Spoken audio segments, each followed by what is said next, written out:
Gracias. Buenas noches, chicos. Vamos a hablar el día de hoy del- de neurofarmacología. Y bueno, este es un tema un poquito largo. Lo he tratado de poder resumirlo, simplificarlo y que pueda ser lo más entendible posible. Así que si desean que pueda repetir alguna parte, porque tal vez pueda haber alguna confusión, solo me la hacen saber para poder explicarlo una vez más, ¿sí? Con toda confianza. Y bueno, el día de hoy vamos a hablar de la segunda parte de neurofarmacología, que son colinérgicos y anticolinérgicos. Este es el contenido del día de hoy. Hablaremos algunos conceptos previos, sobre todo de fisiología, que es muy importante recordar. Después estaremos viendo los mecanismos de acción tanto de los colinérgicos y de los anticolinérgicos y la clasificación también de estos fármacos. Y posteriormente los usos terapéuticos, que es por lo cual aprendemos farmacología, ¿no? Y los efectos adversos y las contraindicaciones que tenemos que tener en cuenta causar, para no causar un daño, sino causar un beneficio a nuestros pacientes. Entonces, sin más que decir, empecemos. Conceptos previos que tú tienes que tener en cuenta y que son muy importantes para este capítulo es que el sistema nervioso se va a dividir en dos grandes, o se va a agrupar en dos grandes sistemas, ¿no? Uno que es el sistema nervioso central y el otro que es el sistema nervioso periférico. Pero esta viene a ser una división anatómica que seguro lo has visto en pre, que obviamente te sirve, pero en farmacología es muy importante recurrir a una división fisiológica. Y es que el sistema nervioso va a tener dos divisiones, un sistema nervioso autónomo y un sistema nervioso somático. Llamado autónomo porque las funciones de las cuales va a estar a cargo, nosotros no las controlamos como nosotros queremos, ¿no? En ningún momento le decimos a nuestro corazón, por favor, párate un ratito, descansa, o no le decimos a nuestro páncreas, deja de secretar insulina o jugo pancreático. No podemos hacer eso porque depende mucho eh, de lo que nosotros hacemos, del ambiente, en qué estado estamos para que estas funciones puedan realizarse. Y es por eso que se llama autónomo. Mientras que el sistema nervioso somático sí es el sistema nervioso del cual nosotros sí estamos a cargo. Podemos mover nuestros músculos para jugar fútbol, para correr, para caminar, etc. Y el día de hoy hablaremos del sistema nervioso autónomo. La clase pasada de farmacología con nuestro hermano mayor Sam hablaron del sistema nervioso simpático y de los fármacos que actúan a nivel de este sistema. Y el día de hoy hablaremos de los fármacos que actúan al nivel del sistema nervioso parasimpático. Entonces, más o menos teniendo en cuenta la fisiología de estos dos sistemas para tener una comparación precisa de estas, es que vamos a recordar un poco de las características y algunas funciones que tenemos que tener en cuenta siempre. Tenemos al sistema nervioso simpático, también llamado tóraco-lumbar, porque el origen de los nervios se van a hacer en las nervios, en los, en las vértebras torácicas y también lumbares, ¿no? T1 hasta L2. Mientras que el sistema nervioso parasimpático, llamado también cráneo sacro, por el origen justamente, y bueno, también algo que tenemos que tener en cuenta es los neurotransmisores que van a actuar en cada sistema. Mm, preganglionar, acetilcolina, postganglionar, adrenalina, en el caso del sistema nervioso simpático. Esto lo vamos a ver gráficamente más adelante. Y en el caso del sistema nervioso parasimpático, en el preganglionar, la acetilcolina, como también en el postganglionar. Entonces, algo que te tienes que recordar aquí del sistema nervioso simpático, que es el tema del día de hoy, es que la acetilcolina va a ser el neurotransmisor, tanto a nivel preganglionar como a nivel postganglionar. El ganglio, del cual nos estamos refiriendo y por lo cual los nervios antes del ganglio se llaman pre y después del ganglio se llaman postganglionares. En el caso del sistema nervioso simpático, pues está alejada del órgano efector. Si su órgano efector, no sé, es el páncreas, pues está muy alejado el ganglio del páncreas, en el caso del sistema nervioso simpático. En el caso del sistema nervioso parasimpático, el ganglio está muy cerca a este. Y es por eso que el efecto del sistema nervioso parasimpático es más localizado, porque está cercano al órgano efector.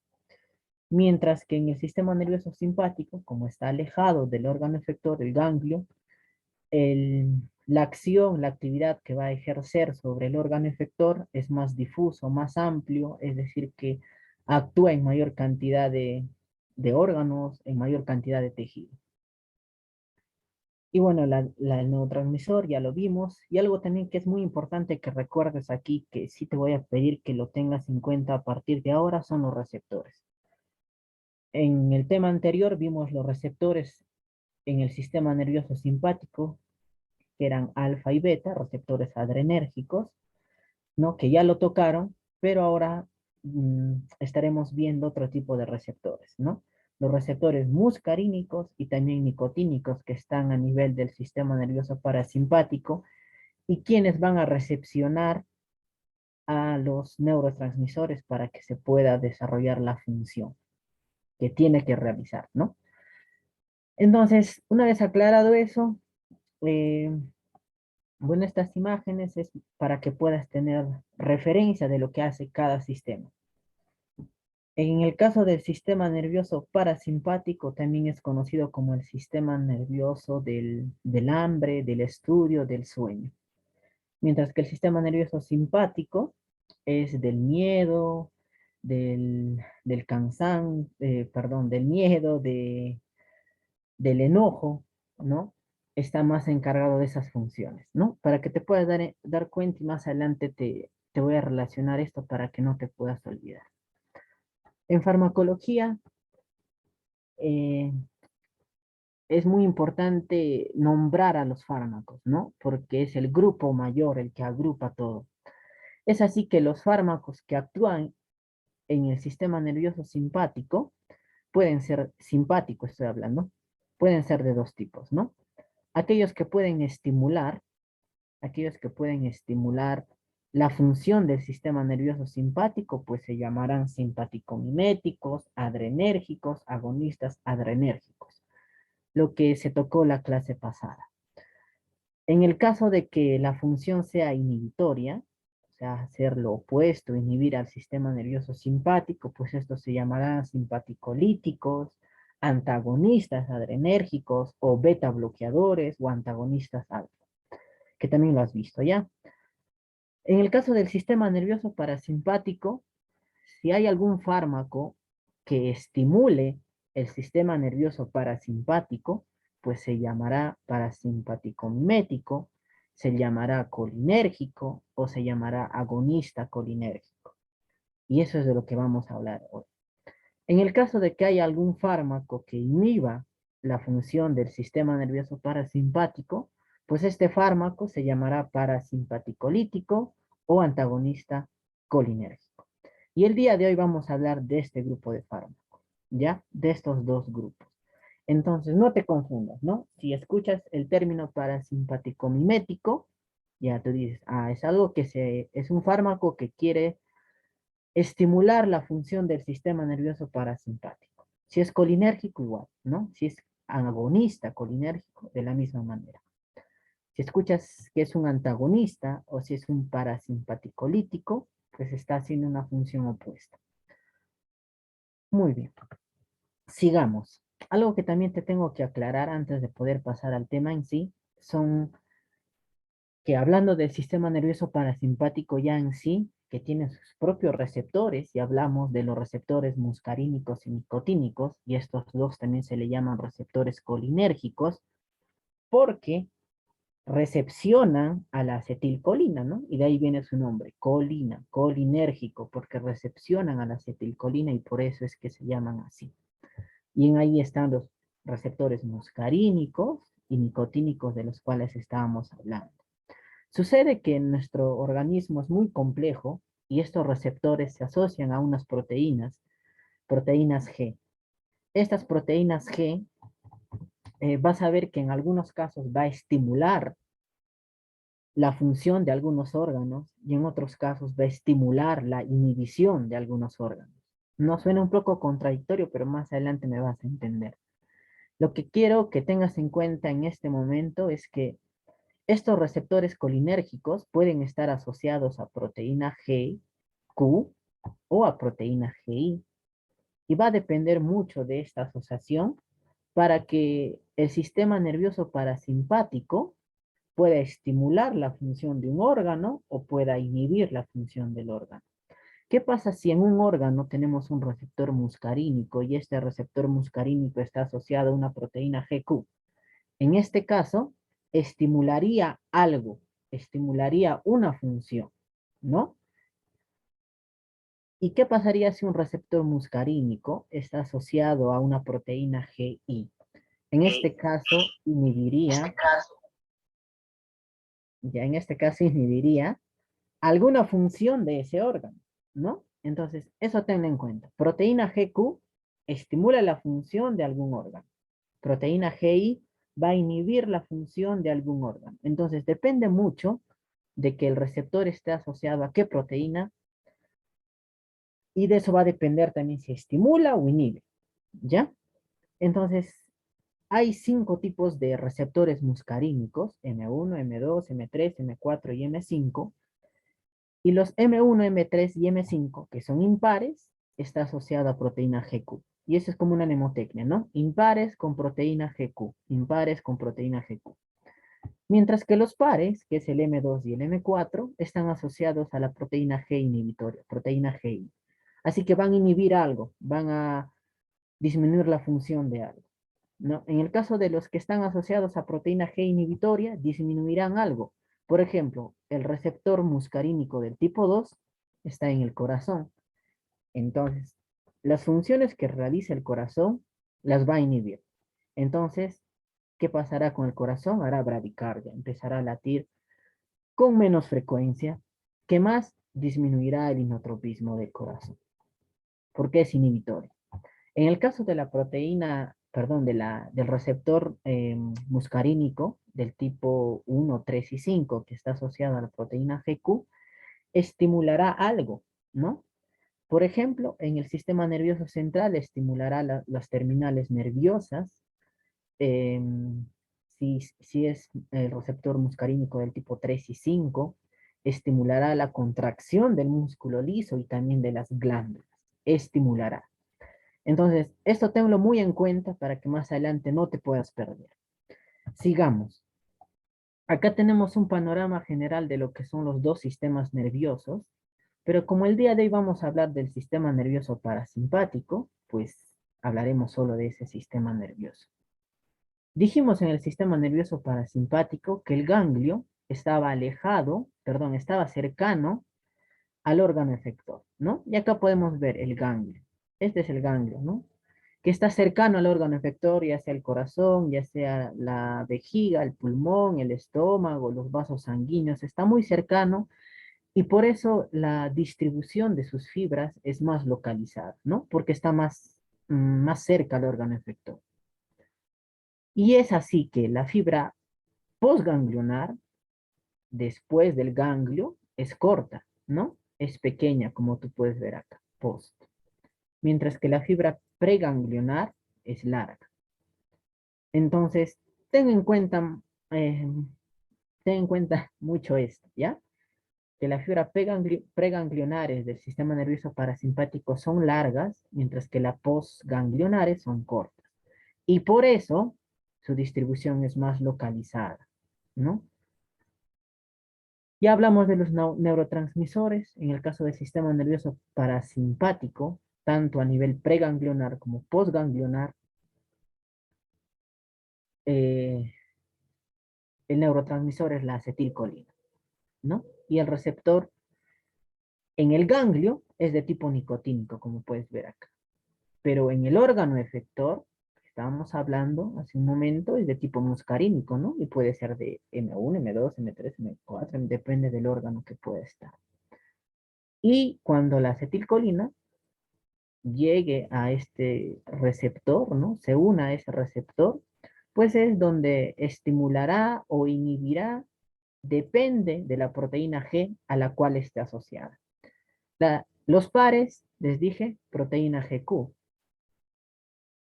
perdón, proteína GI, ¿no? Entonces, ¿qué hará en el corazón? Disminuirá su función. Mientras que los impares asociados a proteína GQ, entonces aumentará la función de algo en allí, ¿no? Ya está. Entonces, aclarado eso, también, y es algo que tienes que tenerlo en cuenta, que tal vez no tenga mucho que ver con el tema, pero sí lo vas a ver, sobre todo para cuando puedas ver pacientes, es que en el sistema nervioso somático no hay fibra preganglionares ni postganglionares porque no hay ganglios. Y es que en el sistema nervioso somático el neurotransmisor es la acetilcolina y los receptores que van a estar en el músculo, ¿no? Para poder estimular el movimiento son de tipo nicotínico. Entonces, si yo les pongo el caso de que tú le das a un paciente un fármaco y este fármaco estaba dirigido, ¿no? Para el sistema nervioso parasimpático, para poder modificar alguna de las funciones que tú querías modificar con este fármaco, supongamos que tú le diste un agonista, ¿no? Un agonista, un parasimpático mimético, para poder estimular la función del sistema nervioso parasimpático. En cierta manera también podrías estimular la del sistema nervioso somático, ¿no? En el caso de tu paciente le das un antagonista, ya no le das un agonista. Le das un antagonista con la finalidad de poder eh, inhibir al sistema nervioso simpático, también podrías, ¿no? Bloquear de alguna manera la función del sistema nervioso somático, ¿no? Entonces son efectos de los fármacos, efectos adversos que tú puedas ver en tus pacientes, ¿no? Entonces es para que más o menos puedas tener idea. Sigamos. Hasta ahí todo claro, chicos. Dejen una carita, aunque sea, para seguir avanzando. ¿O hay alguna duda? Ninguna, ¿no? Ya, supongamos que no. Ya, supongamos que no. Ahí hay una carita. Entonces, vamos con el mecanismo de acción, chicos. Vamos con el mecanismo de acción. Ya vimos el panorama general para poder ver cómo es que funciona, cómo es que se organiza todo este sistema nervioso. Y para que no te puedas perder, voy a retroceder un ratito. Ahorita la imagen que tú has visto es esta interacción, ¿ya? De esta fibra postganglionar con alguna célula, ¿no? O con alguna membrana postsináptica, ¿no? Que se llama así, para que pueda ejercer su acción. Entonces, este punto, este de acá, es lo que tú estás viendo en la imagen, ¿no? No vayas a decir, pero sí, ¿y esto por qué no lo ha graficado? No. ¿Ya? Entonces, estoy graficando en la imagen que viene este punto, ¿ya? Estoy graficando alguna célula que en su membrana tiene un receptor, ¿no? Estoy graficando la célula de algún órgano que en su membrana tiene un receptor muscarínico y estoy graficando a la fibra postganglionar que va a secretar acetilcolina para que pueda ir a su receptor, ¿ya? Entonces, aclarado eso, sigamos, que no te pierdas. Entonces, aquí nosotros tenemos nuestra fibra postganglionar y a este le llaman una membrana presináptica, ¿no? Una membrana postsináptica y acá el espacio, ya me olvidé el nombre, pero no sé si te recuerdas, pero es un espacio, ¿ya? Se me fue el nombre. Lo que pasa aquí es que obviamente el neurotransmisor presente en el sistema nervioso parasimpático es la acetilcolina, ¿no? Entonces va a haber un punto, una síntesis de acetilcolina, habrá la unión de la acetil-CoA con la colina y este se meterá en vesículas secretoras y posteriormente por la activación de este sistema SNAP-SNARE que permite que se puedan introducir dentro de esta fibra eh, iones calcio, pues harán que estas vesículas secretoras se puedan mover y de esa manera se pueda secretar o se pueda liberar el neurotransmisor. Entonces, ese es el proceso normal, ¿no? En la que sucede una síntesis de acetilcolina que se mete dentro de una vesícula que contiene neurotransmisores, que cuando ingrese el calcio, pues hará que éste pueda secretar la acetilcolina, ¿no? Entonces la acetilcolina saldrá, estamos hablando de fisiología aún, saldrá en este espacio sináptico, ¿no? Y se unirá a su receptor porque ese es el fin, ¿no? Por el cual se está produciendo.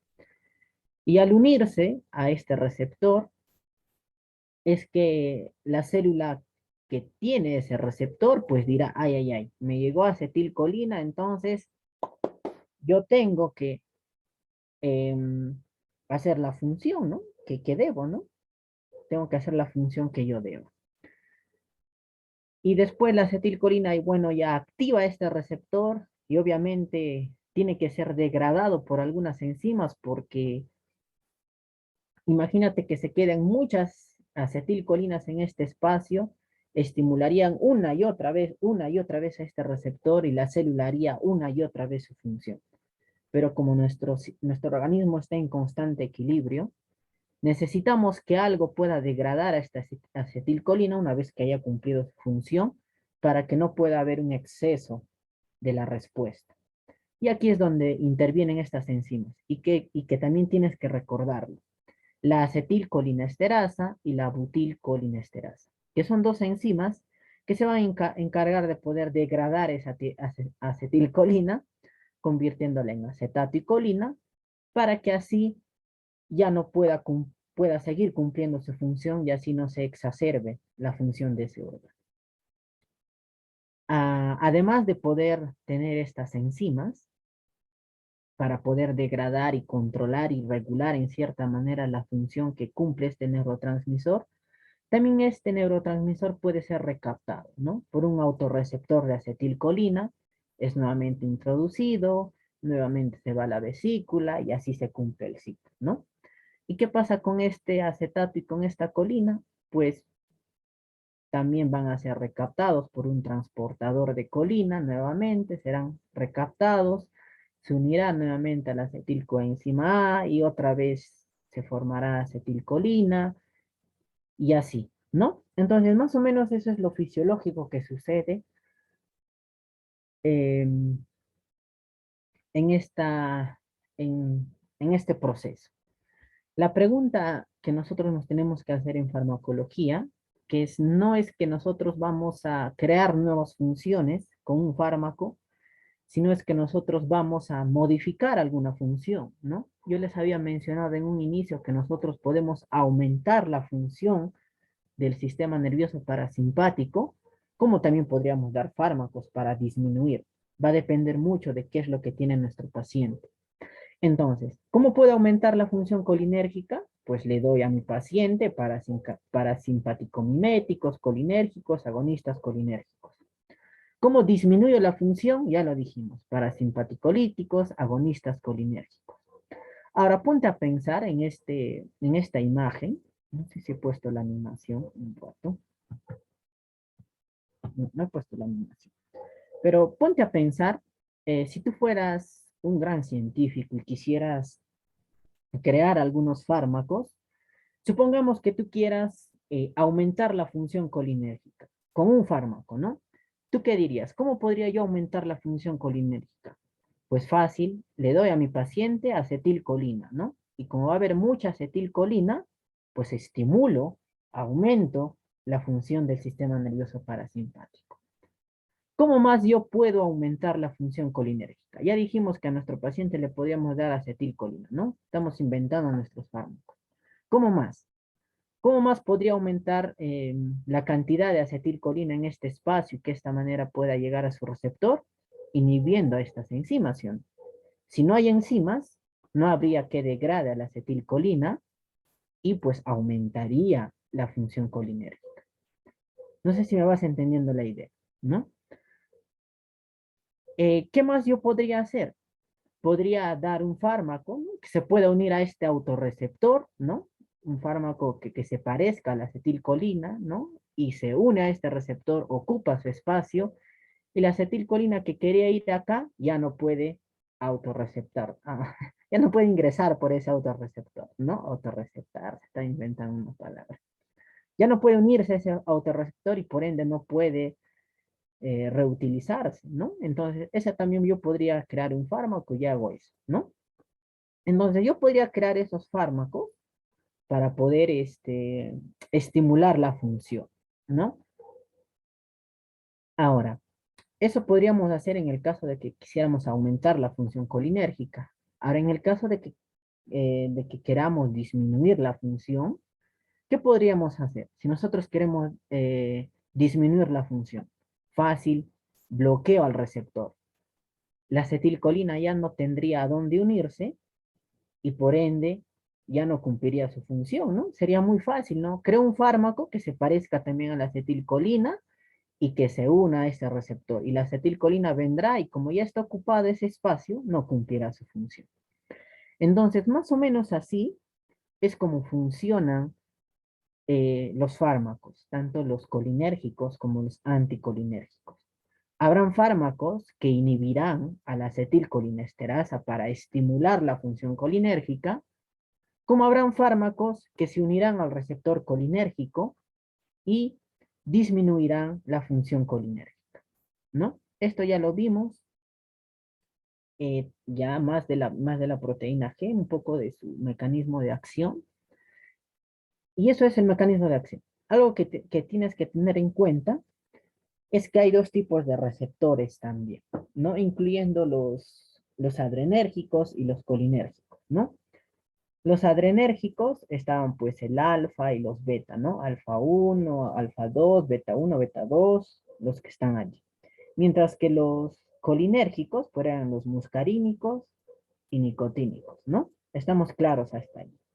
Otra clasificación de estos receptores es que algunos están asociados a proteína G, te dije, ¿no? Y estos receptores que están asociados a proteína G van a recibir el nombre de receptores metabolotrópicos.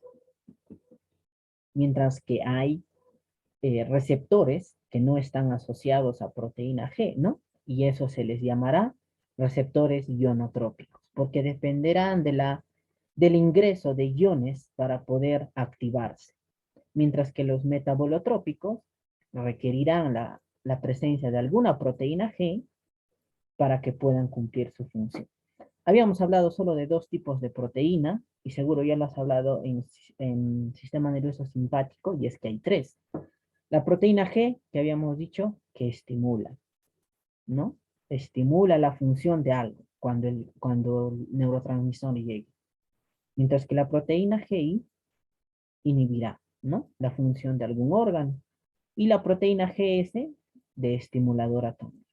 ¿Ya? Entonces, eso tenlo en cuenta. Ya hablamos del mecanismo de acción, hablamos de qué fármacos podríamos crear y cómo podríamos aumentar y disminuir la función colinérgica. Y aquí tenemos a nuestro sistema nervioso parasimpático, que obviamente tiene fibras, ¿no?, que van a salir, que van a llegar a un ganglio, que van a cumplir, que van a llegar a los múltiples órganos y van a cumplir la función que desean cumplir. El sistema nervioso parasimpático, de manera fisiológica, en, en los ojitos, ¿no?, hará miosis, aumentará la secreción de algunas glándulas, por ejemplo, las lacrimales, por ejemplo, también de las glándulas salivales, aumentará la salivación. En el caso del corazón, por ejemplo, disminuirá el inotropismo, la frecuencia cardíaca, la vasodilatación para contraponerse al sistema nervioso simpático, ¿no? Para que haya un equilibrio. Y así con los demás órganos, ¿no? En el pulmón broncoconstricción hará, aumentará la secreción bronquial, aumentará la motilidad, aumentará la secreción, en el hígado aumentará la producción y el vaciamiento de bilis, en la vejiga contraerá el músculo detrusor y relajará los esfínteres para poder orinar y así. Las enfermedades son la exacerbación de algo, ¿no? Pueden haber enfermedades, la exacerbación o la disminución de alguna función, ¿no? Pueden haber enfermedades en las que, por ejemplo, no podamos tener ojo seco, ¿no? Imagínate un ojo seco, por ejemplo, en el síndrome de Sjögren, ¿no? Entonces, es una enfermedad y nosotros necesitamos darle algo para que el paciente ya no pueda tener ese ojo seco, ¿no? Por ejemplo, hablan otras enfermedades en las que, por ejemplo, tiene problemas cardíacos, ya disminuye la frecuencia cardíaca, o tu paciente viene con la disminución de la frecuencia cardíaca, así mucho, se exacerbó, pues nosotros le daremos un fármaco para poder aumentar la frecuencia. Y así en todos, ¿no? Entonces, así funciona nuestro sistema nervioso parasimpático. Entonces, tenemos a los agonistas, para colinérgicos, ¿no? Agonistas, que ¿qué es lo que harán estos agonistas? Pues van a exacerbar, ¿no? La función del sistema nervioso parasimpático, ¿no? Exacerbarán. Ejemplo, igual, en el síndrome de Sjögren, es una reacción autoinmune en la que se destruyen las glándulas lacrimales, las de la saliva, y tu paciente tiene ojo seco, boca seca, y eso en cierta manera le va a causar algunos estragos, ¿no? Entonces nosotros queremos aumentar la función del sistema nervioso parasimpático y recurriremos a un agonista. ¿Para qué? Para que se produzcan lágrimas. ¿Para qué? Para que aumente la salivación. Y de esa manera poder solucionar el problema del paciente. Supongamos que un paciente se sometió a una cirugía, ¿no? De vejiga, no sé, a una cirugía, y post cirugía pues tu paciente no podía orinar, ¿no? No podía orinar, tenía retención urinaria, y viene y dice, doctor, ¿sabes qué? No puedo orinar. Entonces tú dices, a ver, eh, el sistema nervioso parasimpático contrae el detrusor y pues estimula a que la vejiga se pueda vaciar, y además de eso relaja el esfínter, o sea, se abre mi esfínter para que pueda salir la orina. Entonces, algo estará pasando, algo habrá pasado en la cirugía, poscirugía, que ha hecho que mi detrusor no se esté contrayendo, ¿no? Y algo habrá pasado que mi esfínter tal vez no se esté relajando. Entonces, yo le voy a dar un fármaco a mi paciente para estimular la función del sistema nervioso parasimpático y así solucionar su problema. ¿Qué haría si le doy un agonista? Haría que se pueda contraer el detrusor y facilitarle el vaciamiento de la vejiga. Haría que se relaje el esfínter para que la orina pueda salir. Entonces, así funciona, ¿ya? Creo ya te tengo cansado con este punto, pero es para que no te confundas. Entonces, así funcionarían los agonistas y con sus receptores, ¿no? Y de esos receptores va a depender mucho si va a estimular o va a inhibir. Ya está. Sigamos entonces, estábamos hablando de los agonistas y que se unían a su receptor, ¿no? Para poder estimular. Y pues, ¿qué harán? Harán lo mismo porque es un agonista, ¿no? Estimulará la función del sistema nervioso simpático. Aumentará la salivación, disminuirá así el tropismo, así, ¿no? Hará lo mismo porque es un agonista, es un parasimpático mimético. Pero ¿qué pasa si nosotros le damos un antagonista? Le damos un antagonista, pues haremos lo contrario a lo que se hacía. Entonces, en nuestro paciente ocasionaríamos algo diferente, algo distinto. Si de manera normal nuestro sistema nervioso parasimpático hacía miosis, le damos un antagonista, pues ya no haría miosis, sino tal vez tendría una predisposición a hacer miteasis. Supongamos que nuestro paciente se intoxica por órganos fosforados, viene ensalivando, viene con sudoración, viene con bradicardia, ¿no? No, su corazón no late muy rápido. Le damos un antagonista, ¿para qué? Para inhibir la salivación. ¿Para qué más? Para aumentar la contracción y la frecuencia cardíaca, porque tu paciente está bradicárdico. Supongamos que tu paciente viene con dolor de estómago, ¿no? Ah, me está doliendo el estómago, doctor. Entonces, como tú has estudiado farmacología, en Proyecto Hermano Mayor, tú le dices, a ver, el sistema nervioso parasimpático, aumenta la motilidad y obviamente el dolor que se produce es por una exageración en la motilidad, ¿no? Hay algo que está haciendo que se mueva mucho. Entonces, si lo bloqueo, tal vez pueda acabar con su dolor. Entonces, ¿qué le doy? Un antagonista para disminuir la motilidad y así poder calmar su dolor. Y de igual manera, ¿no? Así se les puede dar una infinidad de fármacos que tú le puedes dar. Entonces, un agonista lo que hace, de naranjita, y un antagonista lo que hace. Ya vimos el mecanismo de acción, ahora sí creo que lo tienes más clarito. Y ahora sí vamos a pasar a la clasificación de estos fármacos, que ya estarás preguntando. Entonces, qué fármaco le voy a dar? Tenemos aquí a los agonistas en la mano izquierda y tenemos a los antagonistas en la mano derecha. Cada, cada grupo farmacológico tiene su división, su clasificación, y cada uno actuará de manera distinta y en contraposición para poder modificar alguna de las funciones. Esperen un ratito, chicos, porque he cerrado por casualidad. Ya está, ahora sí.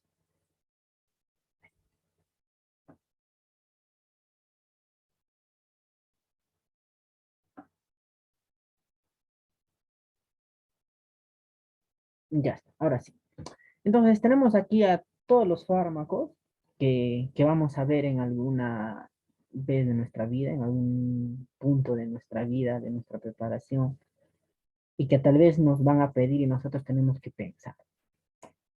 Empecemos por los agonistas colinérgicos. ¿Quiénes son los agonistas? Pues aquellos que estimulan la función del sistema nervioso parasimpático. Hay de dos tipos. Unos que son de acción directa y otros que son de acción indirecta. A los de acción directa también se le llama fármacos colinérgicos, ¿ya? Colinérgicos. También se le llaman fármacos selectivos, ¿ya? Colinérgicos. Ahí lo puedo escribir. Acá lo vamos a colocar. Colinérgicos, también fármacos selectivos, porque sí son selectivos, ¿no? Porque actúan solo al nivel de un receptor. Puede actuar a nivel de receptor muscarínico o a nivel de receptor nicotínico. Entonces, se llaman colinérgicos porque se parecen al neurotransmisor original. Por eso que pueden ser ésteres de colina, porque se parecen, o pueden ser también alcaloides. Ésteres de colina, ya habíamos dicho, ¿no? Cuando íbamos a crear nuestro fármaco. ¿Qué le podemos dar a nuestro paciente para estimularle? Ya le puedo dar acetilcolina de frente, ya le das, ¿no? También hay otros fármacos como el carbacol, el betanecol, la metacolina, que también son ésteres de colina que tú puedes dar. Claro que no todos estos pueden estar en Perú, ¿no? Pero el carbacol y el betanecol creo que sí están. En los alcaloides también pilocarpina, muscarina, que actúan a nivel del receptor muscarínico para estimular la función y del nicotínico igual. Eh, la acción indirecta también son llamados fármacos que van a inhibir la función de la acetilcolinesterasa, ¿no? De la enzima que se encargaba de degradar a la acetilcolina.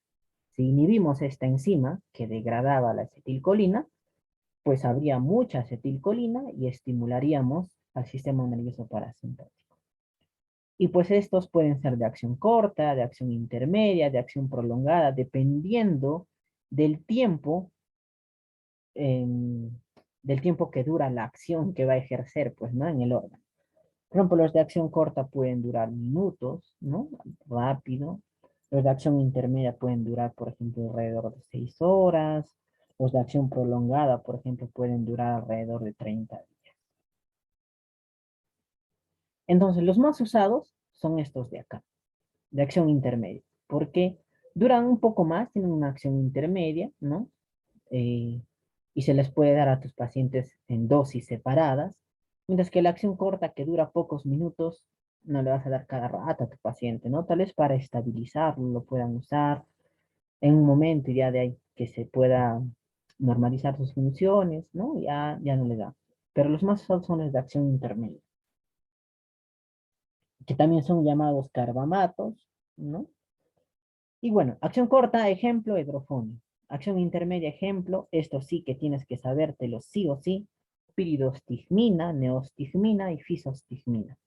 Y de acción prolongada, que son los órganos fosforados. Obviamente a tu paciente no le vas a dar nunca un órgano fosforado, pero se coloca aquí y siempre también te hacen énfasis los libros, para que cuando tu paciente venga, ¿no?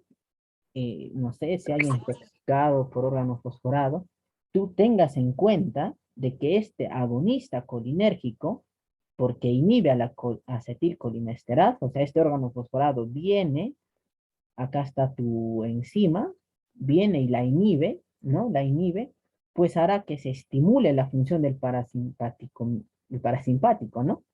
Tu paciente con qué vendrá, con bradicardia, con qué vendrá, con salivación, con qué más vendrá tu paciente. A ver, se hará la pichi, porque no podrá controlar, y como mi profesor de fármaco decía, se hará la pichi, se hará la caca, estará baboso, ¿no? Entonces, con eso va a venir. Y ten en cuenta que la acción del órgano fosforado es muy prolongada, dura 30 días. Entonces, tú no puedes decir, es como un fármaco el órgano fosforado, entonces de aquí unos 2 días se le va a pasar al paciente y va a reaccionar. No, no puedes hacer eso porque su acción es prolongada. Puede durar mucho tiempo inhibiendo esa acetilcolinesterasa y tu paciente se va a morir. Entonces, tenlo en cuenta, ¿ya?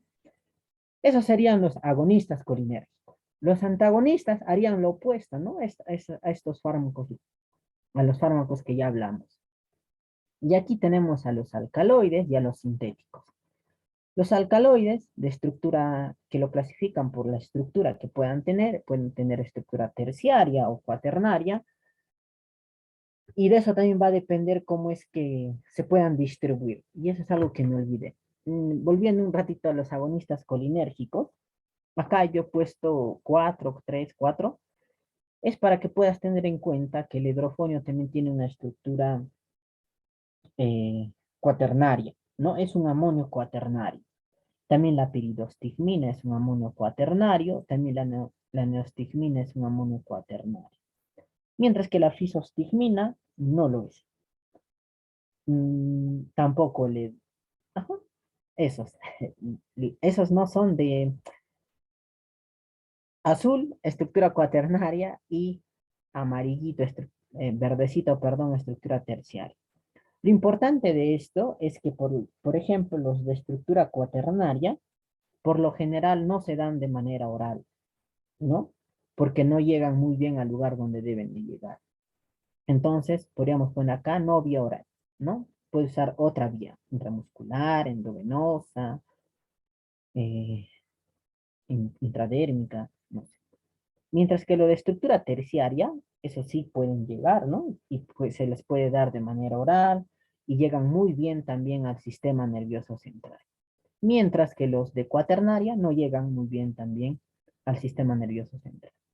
No sistema nervioso central, ¿ya? Eso es algo que también te tengo que decir. Algo más que me estoy olvidando acá.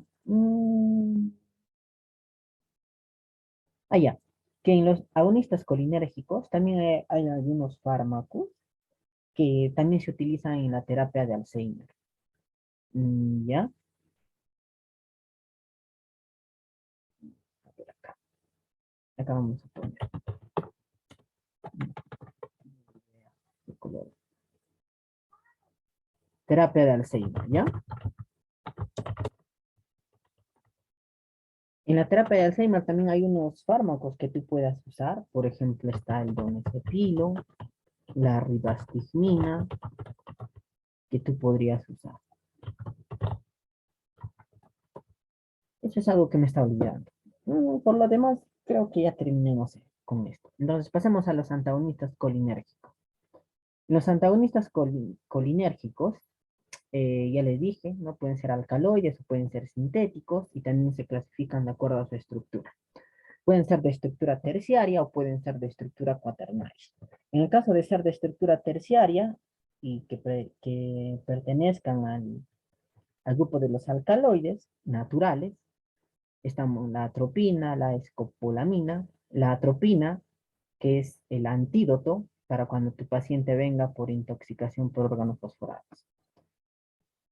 También en el grupo de los semisintéticos igual pueden ser de estructura terciaria o cuaternaria. De estructura terciaria tenemos la homatropina, el viperideno. De estructura cuaternaria tenemos a los antiespasmódicos, a los famosos antiespasmódicos, ¿no? Por ejemplo, la metilomatropina, metilescopolamina, y el que seguro que has escuchado siempre, la iosina, ¿no? La famosa buscapina. Y en los sintéticos también pueden ser terciaria o cuaternaria, y de cuaternaria, eh, los que específicamente están en la función respiratoria, ¿no? Actúan a nivel de la función respiratoria. Son fármacos que se les destina a eso. Tenemos al hipatropio, al tiotropio, y en la de estructura terciaria, todos los que tú puedes ver acá. Los de estructura terciaria, de igual manera, tienen una mejor absorción y también atraviesan la barrera hematoencefálica, es decir, que llegan muy bien al sistema nervioso central, mientras que los de cuaternaria, como en el caso también de los agonistas colinérgicos, tienen poca absorción y también no atraviesan muy bien la barrera hematoencefálica. ¿Ya? Entonces, eso sería en cuanto a la clasificación. Entonces, ¿qué usos terapéuticos le vamos a dar a estos fármacos? Porque para eso es lo que estudiamos. Aquí tenemos los usos terapéuticos. Y vamos a tratar de analizar cada uno de ellos para que más o menos puedas tener la idea de cómo es que actúan y recordar siempre también el mecanismo de acción. Tenemos a los agonistas colinérgicos, ¿no? Ya habíamos visto en la anterior diapositiva cuáles eran. Pero aquí vamos a ver cómo es que, o cuándo, cuál es el mejor fármaco para tal enfermedad, ¿no? Porque no todos los fármacos se pueden dar a un tipo específico, porque va a depender mucho de su farmacodinámica y su farmacocinética. Es algo que no estábamos considerando anterior, ¿no? Pero aquí en el uso terapéutico sí tienes que considerar la farmacocinética y la farmacodinámica del fármaco, ¿no? Tienes que estudiar mucho eso. Y ya, bueno, eso lo repasas en casita para que más o menos puedas entender por qué se le da en glaucoma de ángulo cerrado y por qué no se le puede dar el otro y así. Entonces, tenemos los agonistas colinérgicos, la indicación en glaucoma de ángulo cerrado. ¿Qué podemos dar? Pilocarpina, podemos dar fisostigmina, también carbacol. ¿Qué es lo que pasa en el glaucoma de ángulo cerrado? Pues como su nombre lo dice, eh, hay un canal, ¿no? Hay un canal un conducto que se llama conducto de Schlemm, por donde el líquido, pues, que está presente ahí en tu ojito, ¿no? Por donde drena. Lo que pasa en el glaucoma de ángulo cerrado es que este ángulo de drenaje, como su nombre lo dice, ángulo cerrado, este ángulo de drenaje es muy pequeñito, ¿no? Y entonces el drenaje que debe de llegar a ese conducto, pues no es el adecuado, ¿no? Entonces, lo que tú tienes que hacer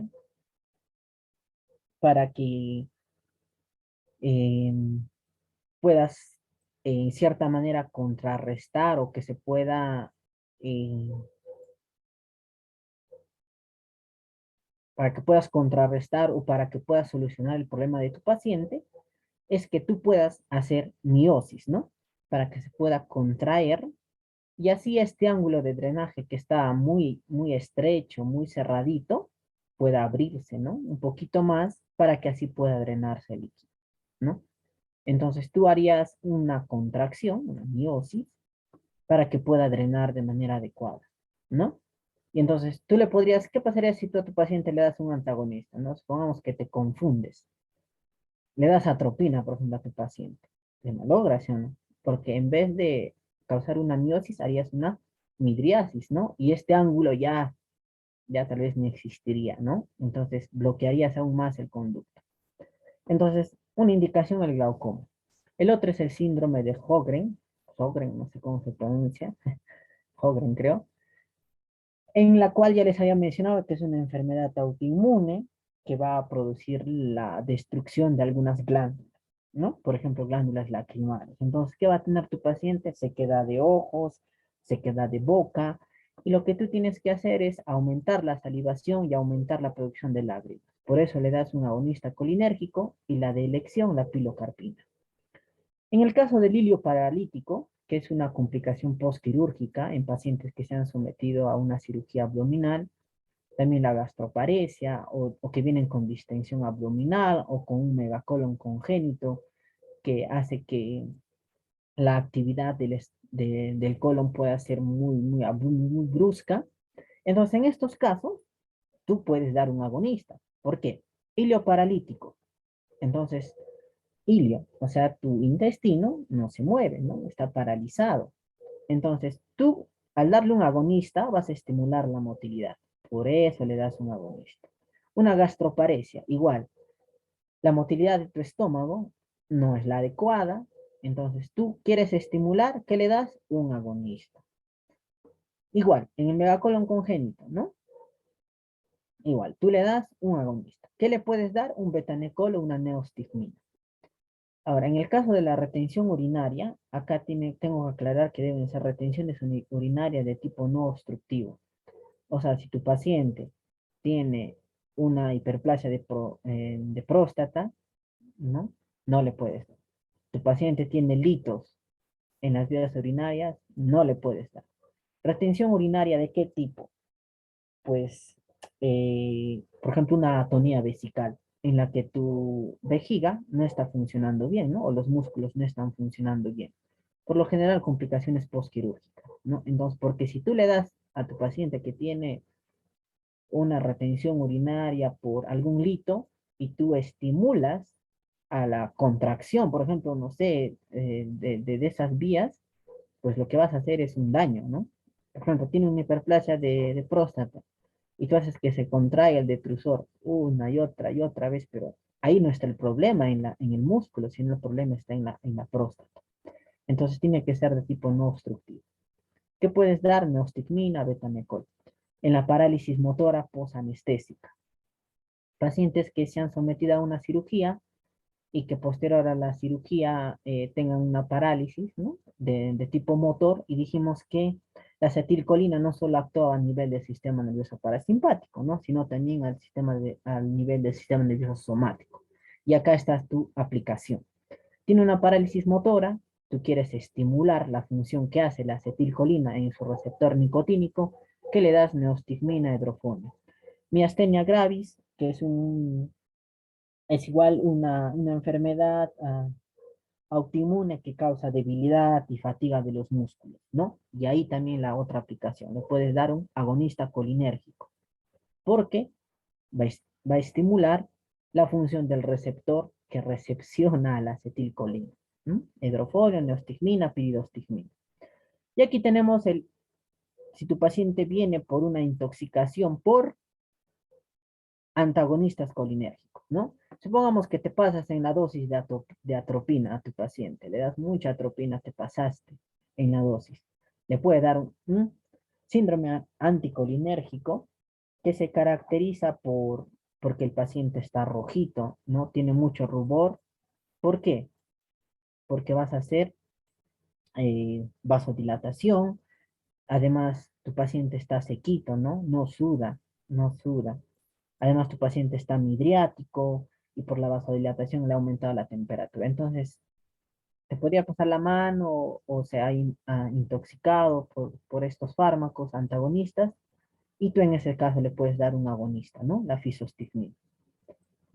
Sigamos con los antagonistas colinérgicos. Ya habíamos hablado y el que no te tienes que olvidar, porque sí te va a tocar seguramente en la emergencia algún paciente intoxicado por órganos fosforados, ¿no? Ya sea un paciente agricultor, por ejemplo, que estaba ahí, ¿cómo se dice? Limpiando su chacrita, no sé cuál es la palabra, ya que estaba allí y le llegó a la piel y no sé, se intoxicó, también puede ser, ¿no? O que un paciente tal vez ha intentado suicidarse y vino con esto. Con un síndrome colinérgico, así se llama. Síndrome colinérgico porque está exacerbando la función colinérgica. ¿Por qué? Porque ha tenido contacto con órganos fosforados. En este caso, le puedes dar un antagonista, ¿no? ¿Cuál es? La atropina. Hay otro también que le puedes dar, que es la pralidoxima, que es la vitamina B6, si no me equivoco, pralidoxima, que también, si no hay atropina, le podrías dar a tu paciente. Paciente que se intoxicó por órganos fosforados, viene bradicárdico, también le puedes dar atropina, ¿no? Pero no solo en el caso de intoxicación por órganos fosforados, sino también algunos bloqueos auriculoventriculares sobre todo. Por ejemplo, un bloqueo auriculoventricular de primer grado o de segundo grado, puedes dar la atropina también, que es incluso el primero que tú debes de dar. También antiespasmódico, que ya dijimos, ¿no? Tu paciente viene con dolor de estómago, ¿qué es lo que le duele? Ya, pues le das una buscapina, que es la iosina. Le das un antiespasmódico. Igual para alcohólico biliar, para alcohólico nefrítico, también le puedes dar una buscapina. También para la dismenorrea, igual para la gastritis, ¿no? Le puedes dar, pero ojo que acá no es el tratamiento de elección, ¿no? Recuerda que tú puedes dar, pero no es el tratamiento de elección. Por ejemplo, para la gastritis, lo óptimo es poder darle un omeprazol, ¿no? Un inhibidor de la bomba de protones, ¿no? También, pero puedes dar, ¿no? O sea, podrías dar, pero no es tu primera elección. También en el caso de una vejiga hiperactiva, ¿no? Imagínate que tu vejiga se esté contrayendo, todo, se contrae mucho, ¿no? No todos los días, se contrae mucho, cada rato. Entonces, ¿qué harías? Había un vaciamiento cada rato, ¿no? No tendrías una, no podías retener la orina. Entonces, necesitas tú inhibir esta función. ¿Qué le das? Antagonista. Tolterodina, oxibutinina y los otros que también ves aquí. Broncoespasmos. En los broncoespasmos, sobre todo, va muy bien en EPOC, ya en enfermedades pulmonares obstructivas. Le podrías dar EPOC, pero tampoco no es el tratamiento de elección, porque cuando tú veas farmacología del sistema respiratorio para EPOC, vas a ver que los corticoides o que los beta 2 agonistas son es la primera línea, mientras que el hipatropio y el tiotropio podrías dar asociado también a estos fármacos para poder ayudar a solucionar el problema que se está suscitando. Y bueno, chicos, esos serían algunos de los usos terapéuticos en los cuales podríamos usar y algunos efectos adversos aquí que ya te he dejado y ya, bueno, que tú lo puedes revisar, ¿no? En, creo que hemos aclarado todo lo que podemos en una hora y si tienen alguna duda y estén en mis posibilidades de poder absolverlas, igual las puedo hacer. Sí, muchas gracias chicos por su atención.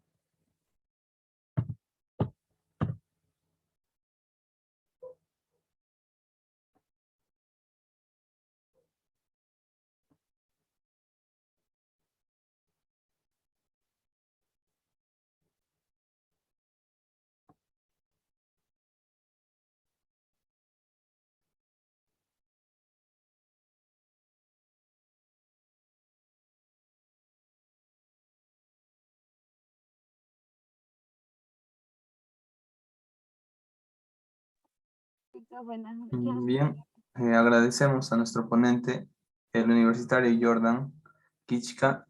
Muchas gracias, Jordan. Eh, y en breves momentos les enviaremos, por favor, el link del post-test, por favor.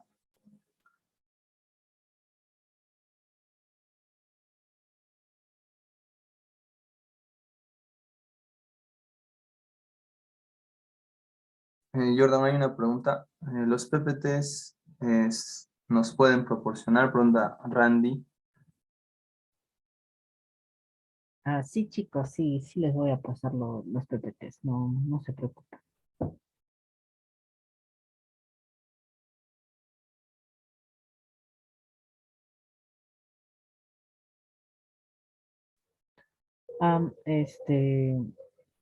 Bueno, no, no sé, depende de ustedes, chicos.